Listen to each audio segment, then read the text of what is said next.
కరీంనగర్లో బీఆర్ఎస్ కు big shock తగలనున్నట్టు తెలుస్తోంది. ఎమ్మెల్యే గంగుల కమలాకర్ బీఆర్ఎస్ పార్టీని విడి బీజేపీలో చేరనున్నట్టు సమాచారం.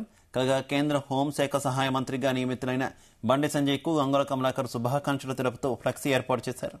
దీంతో బీజేపీలోకి వెళుతున్నారని కరీంనగర్లో ప్రచారం నడుస్తోంది. గత కొంతకాలంగా గంగుల పార్టీ మారుతున్నట్టు ఊహాగానాలు వెలువడుతున్నాయి.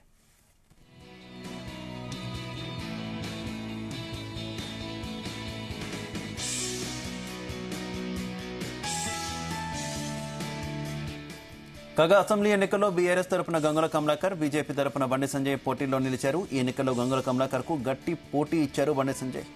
తక్కువ మెజార్టీతో గంగుల కమలాకర్ గెలుపొందారు. అసెంబ్లీ ఎన్నికల్లో బీఆర్ఎస్ అధికారం కోల్పోయి కాంగ్రెస్ అధికారంలోకి వచ్చింది. అనంతరం ఎంపీ ఎన్నికల్లో బండి సంజయ్ ఎంపీగా 1,50,000 ఓట్లతో గెలుపొందారు. కాగా బీజేపీ అధిష్టానం బండి సంజయ్ కు కేంద్ర హోంశాఖ సహాయ మంత్రిగా నియమించింది. దీంతో గంగుల బండి సంజయ్ తో మాట్లాడి బీజేపీలో చేరేందుకు రంగం సిద్ధం చేసుకున్నట్టు తెలుస్తోంది. తాజాగా గంగుల కమలాకర్ బండి సంజయ్ కు శుభాకాంక్షలు తెలుపుతూ ఫ్లెక్సీలు ఏర్పాటు చేశారు. దీంతో బీజేపీలోకి వెళుతున్నట్టు వస్తున్న వార్తలకు మరింత బలం కలిగింది.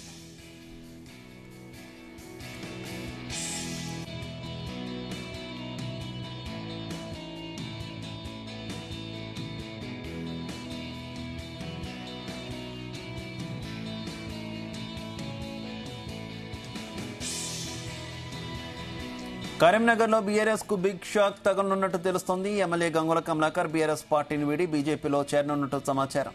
కాగా కేంద్ర హోంశాఖ సహాయ మంత్రిగా నియమితులైన బండి సంజయ్ కు గంగుల కమలాకర్ శుభాకాంక్షలు తెలుపుతూ ఫ్లెక్సీ ఏర్పాటు చేశారు. దీంతో బీజేపీలోకి వెళుతున్నారని కరీంనగర్లో ప్రచారం నడుస్తోంది. గత కొంతకాలంగా గంగుల పార్టీ మారుతున్నట్టు ఊహాగానాలు వెలువడ్డాయి.